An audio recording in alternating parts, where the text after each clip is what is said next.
नमस्कार, पल्लवीच मराठी रेसिपीमध्ये स्वागत आहे। आज आपण पाहणार आहोत पाटवडी, रस्सा आणि पाटवडी। काही ठिकाणी याला थापी वडी म्हणतात। ही करताना कोणती चूक करू नये आणि अगदी गुटळ्याही होणार नाहीत आणि खाताना टोटरही लागणार नाहीत। चला तर पाहू। त्यासाठी सर्वप्रथम 1 वाटी बेसन पीठ घेतलेलं आहे। आता हे बेसन पीठ अगदी बारीक आहे, त्याचप्रमाणे हे पीठ आपण चाळून वापरायचं।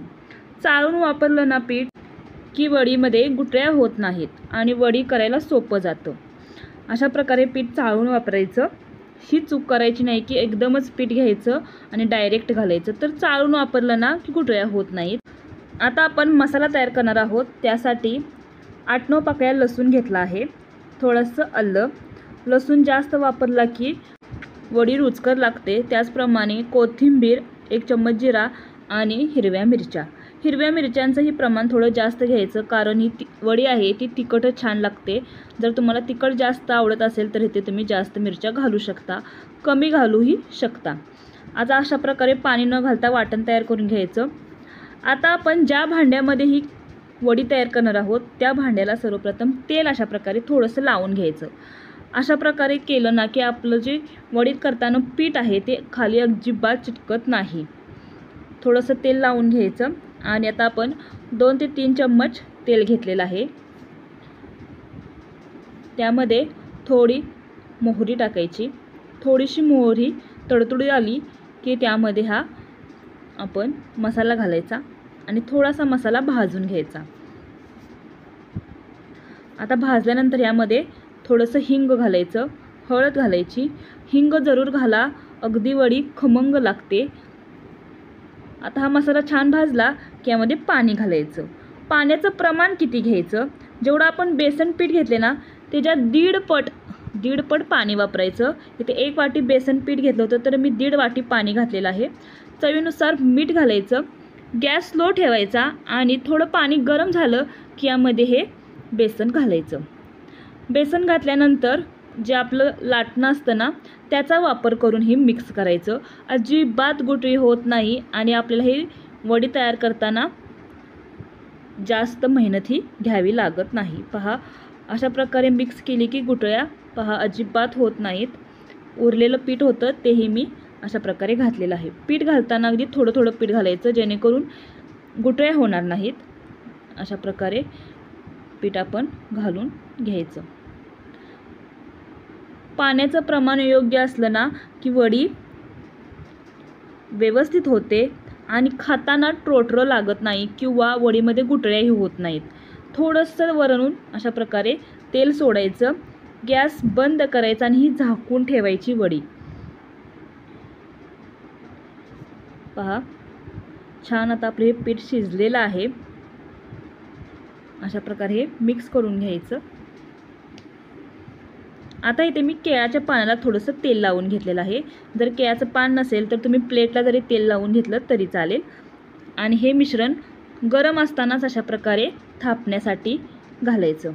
कढई पण पाहू शकता अजिबात आपल्या खाली चिकटलेलं नाही आणि हे गरम असल्यामुळे मिश्रण थोडंसं उलटण्यानं अशा प्रकारे थापून घ्यायचं। गरम असताना थापून घ्यायचं, अगदी वडीला शेप छान येतो। अशा प्रकारे ही आपण चौकोनी आकारामध्ये वडी थापून घेतलेली आहे। आता काय करायचं, ओलं खोबरं आणि कोथिंबीर ही वडी थोडीशी गरम असतानाच घालायचं। जर वडी गार झाली आणि हे तुम्ही जर मिश्रण म्हणजेच खोबरं आणि कोथिंबीर घालायला लागला तर हे चिकटत नाही। त्यामुळे वडी गरम असतानाच त्यावरती हे खिसलेलं खोबरं आणि कोथिंबीर घालून थापून घ्यायचं, जेणेकरून वडीला हे चिकटतं। अशा प्रकारे थापून घ्यायची। जरूर करून पहा, ही वडी अगदी कमाल आणि खमंग लागते। अशा प्रकारे एक 10 मिनिटं थंड होण्यासाठी ठेवायचं। थंड झाल्यानंतरच काप करण्यासाठी घ्यायचं। काप करत असताना चाकूला थोडंसं तेल लावायचं, अजिबात चिकटत नाही। पहा, आता आपण हे काप करून घेत आहोत। वडी थंड झाल्यानंतरच कट करायची, व्यवस्थित कट होते।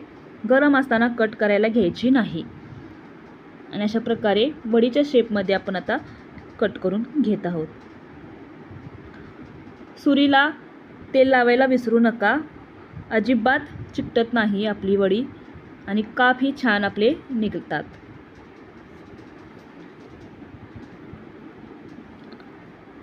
अशा प्रकारे कट करून घेतलेले आहे. हा व्हिडिओ तुम्हाला थोडा जरी आवडला असेल किंवा अशाच नवनवीन रेसिपी पाहायची असतील तर आपल्या पल्लवीज मराठी रेसिपीला जरूर सबस्क्राईब करा, कमेंट करा.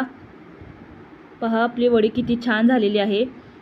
अजिबात यामध्ये गुठळी होत नाही आणि खाताना अजिबात टोटरं लागत नाही अशी ही खमंग झणझणीत आपली ही थापी वडी तयार झालेली आहे. पहा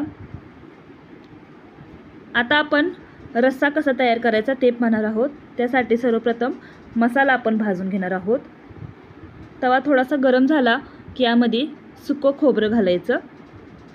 आता हे सुकं खोबरं खरपूस होईस्तोपर्यंत छान भाजून घ्यायचं. इथे तुम्ही किसलेले खोबरं भाजून घेतलं तरी चालेल किंवा अशा प्रकारे काप जरी वापरले तरी चालतील. मात्र हे काप अशा प्रकारे खरपूस भाजून घ्यायचं. आता हे कमी प्लेटमध्ये काढून घेत आहे. आता आपण हुबा पातळ चिरलेला कांदा सर्वप्रथम तव्यामध्ये घालायचा आणि हा भाजून घ्यायचा. लगेच इथे तेल वापरायचं नाही, तर थोडासा कांदा अशा प्रकारे भाजला की लगेच भाजला जातो. त्यासाठी लगेच तेल वापरायचं नाही, तर थोडासा कांदा अशा प्रकारे मोकळाच भाजून घ्यायचा आणि नंतर 1 चम्मच तेल वापरायचं. कलर चेंज झालेला आहे कांद्याचा. आता आपण इथे थोडंसं तेल घालायचं आणि हा कांदा भाजून घ्यायचा.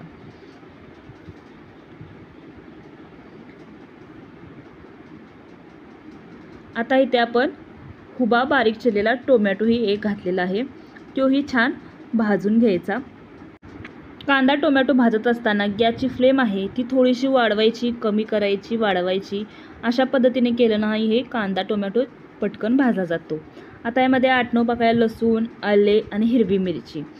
इथे तुम्ही लाल तिखट वापरणार असाल तर हिरवी मिरची घातली नाही तरी चालेल. इथे मी हिरवी मिरची वापरलेली आहे कारण लाल तिखट आपण रश्श्यामध्ये वापरणार नाही. 1 चम्मच तीळ घातलेला आहे. अगदी शेवटी तीळ घालायचं आणि ती थोडंसं भाजून घ्यायचं आणि 1 चमचा जिरे. आता अगदी गॅस बंद केला तरी चालेल आणि हे मिक्स करून घ्यायचं आणि अशा प्रकारे ह्याच्यावरतीच ठेवायचं जेणेकरून जे आपलं जिरे तीळ आहे ते छान भाजले जातील. त्याचप्रमाणे कांदा आणि टोमॅटोही भाजला जाईल व्यवस्थित. त्यासाठी थोडंसं तव्यामध्येच ठेवायचं, नंतर प्लेटमध्ये काढून गार करण्यासाठी ठेवायचं. गार झाल्यानंतरच मसाला वाटण्यासाठी घ्यायचा. आता यामध्ये आपण भाजलेलं खोबरं आणि कोथिंबीर घालून वाटण तयार करून घेणार आहोत. अशा प्रकारे अगदी बारीक वाटण तयार करून घ्यायचं. आता आपण कढईमध्ये 2 चमचा तेल वापरलेलं आहे आणि यामध्ये हा जो मसाला आपण तयार केला होता तो घालायचा. तेलामध्ये मसाला छान भाजून घ्यायचा. थोडंसं मसाल्याला तेल सुटायला लागलं की यामध्ये आपण मसाले काही घालणार आहोत. मीठ, हळद, गरम मसाला. इथे तुम्ही लाल तिखट, काळा मसाला वापरला तरी चालेल. इथे आपण लाल तिखट वापरणार नाहीत कारण हिरवी मिरची वापरलेली आहे. थोडंसं मसाल्याला अशा प्रकारे तेल सुटलं की यामध्ये घालायचं कोमट गरम पाणी आणि अशा प्रकारे हे मिक्स करून घ्यायचं.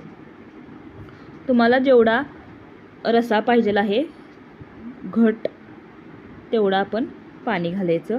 अगदीच पातळ हे रस्सा तयार करायचा नाही, नॉर्मलसा घट्ट असला पाहिजे आणि मंद आचेवरती 10 मिनिटं छान उकळी येऊ द्यायचा. आणि त्यामध्ये आता आपण घालणार आहोत वडी तयार केली होती ती कुस्करून थोडीशी घालायची आणि हे मिक्स करून घ्यायचं. तुमचा जेवढा रस्सा छान शिजेल तेवढी टेस्ट लागते. त्यामुळे मंद आचेवरती छान रस्सा 10 मिनिटं शिजू द्यायचा अशा प्रकारे खळखळून. नंतर कोथिंबीर घालायची आणि अशा प्रकारे तयार करायचा हा पाटवडी रस्सा. अशा प्रकारे रस्सा वडी आपली तयार आहे. आणि रेसिपी आवडली असेल तर आपल्या पल्लवीज मराठी रेसिपीला जरूर सबस्क्राईब करा. 1 नाही 2 चपात्या तुम्ही एक्स्ट्राच खाल याची गॅरंटी आहे. आणि अगदी झणझणीत आणि खमंग अशी आपली वडी रस्सा तयार आहे. आणि आपल्याला सबस्क्राईब करायला विसरू नका, कमेंट जरूर करा. धन्यवाद.